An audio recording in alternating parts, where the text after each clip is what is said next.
আসসালামু আলাইকুম, সবাইকে স্বাগত আজকের এই পর্বে। আজ আমি আপনাদেরকে তৈরি করে দেখাবো খুবই সহজ পদ্ধতিতে ভ্যানিলা কাপকেক। আমরা প্রায় বাজার থেকে কিনে কেক খাই, কিন্তু বাজার থেকে কিনা কেকের চেয়ে বাড়িতে তৈরি করে কেক খেলে সেই কেক হয় স্বাস্থ্যসম্মত আর খুবই অল্প খরচে বাসায় তৈরি করা যায় কেক। আমার আজকের এই রেসিপি দেখে আপনারা কেক তৈরি করলে আশা করছি খুব সহজেই আপনারা বাড়িতে কেক তৈরি করতে পারবেন। তাহলে চলুন শুরু করা যাক। কেক তৈরি করার জন্য আমি প্রথমে একটি ব্লেন্ডারের জারের মধ্যে ভেঙে নিচ্ছি 2টি ডিম, তারপর দিয়ে দিব 1/4 কাপ চিনি, 1/4 কাপ তেল। এখন এই মিশ্রণগুলো আমি 6-7 মিনিট সময় নিয়ে ভালোভাবে ব্লেন্ড করে নিব।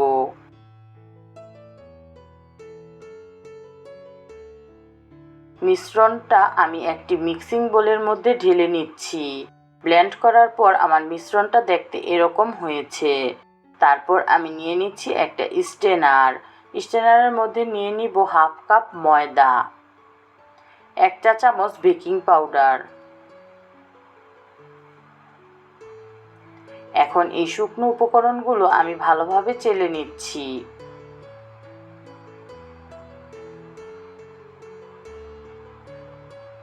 এখন এই শুকনো উপকরণগুলো ডিম, চিনি ও তেলের মিশ্রণের সাথে ভালোভাবে মিশিয়ে নিব। খুবই ভালোভাবে মিশাতে হবে, ময়দাটা দলা পাকিয়ে গেলে কেকটা ভালো হবে না। একটু ধৈর্য সহকারে এই ব্যাটারটা ভালোভাবে মিশিয়ে নিতে হবে।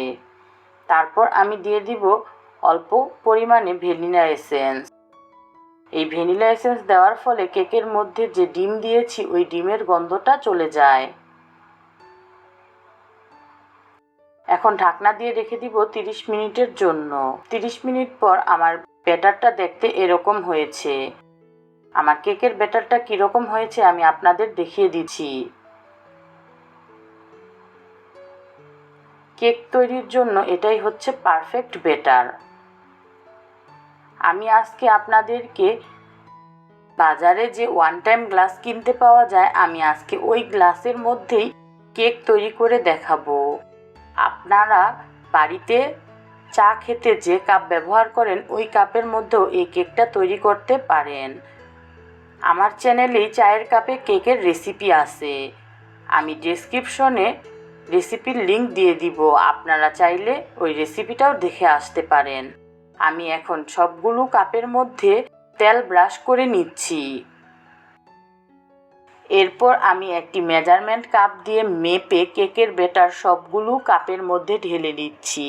এভাবে মেজারমেন্ট কাপ দিয়ে মেপে কেকের ব্যাটার দেওয়ার কারণ হচ্ছে সবগুলো কেক সমান হওয়া। আমার কেকের ব্যাটারটা দেখেই বুঝতে পারছেন আমার কেকের ব্যাটারটা কীরকম হয়েছে। আমি আজকে কেক তৈরি করার জন্য যে উপকরণ যতটুকু দিয়েছি ওইভাবে দিয়ে কেক তৈরি করলে আশা করছি আপনাদের কেকও আমার মতো ফুলবে এবং সুন্দর হবে।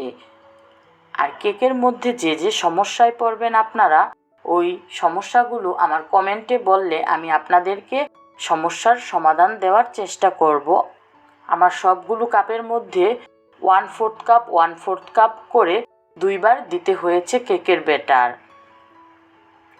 এরপর আমি কাপটা একটু নাড়িয়ে দিচ্ছি যাতে করে ভিতরে বাতাস না থাকে। ভিতরে বাতাস থাকলে কেকটা ভালো হয় না। আমি কেক ডেকোরেশনের জন্য এখানে বাদাম কুচি ও কিশমিশ কুচি ব্যবহার করছি। আপনারা এখানে চেরি কুচিও ব্যবহার করতে পারেন, এমনকি বাজারে সুইট বলও কিনতে পাওয়া যায়, ওগুলোও দিতে পারেন।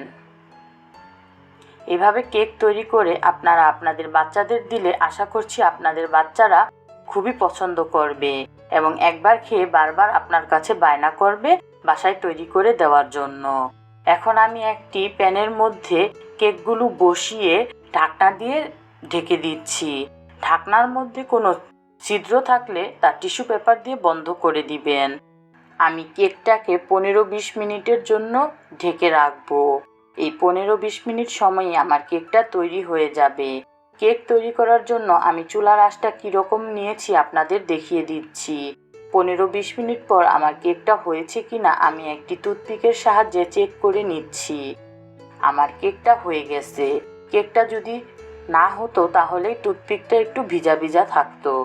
আমার কেকটা হয়ে কি সুন্দর ফুলে উঠেছে আপনারা দেখেই বুঝতে পারছেন।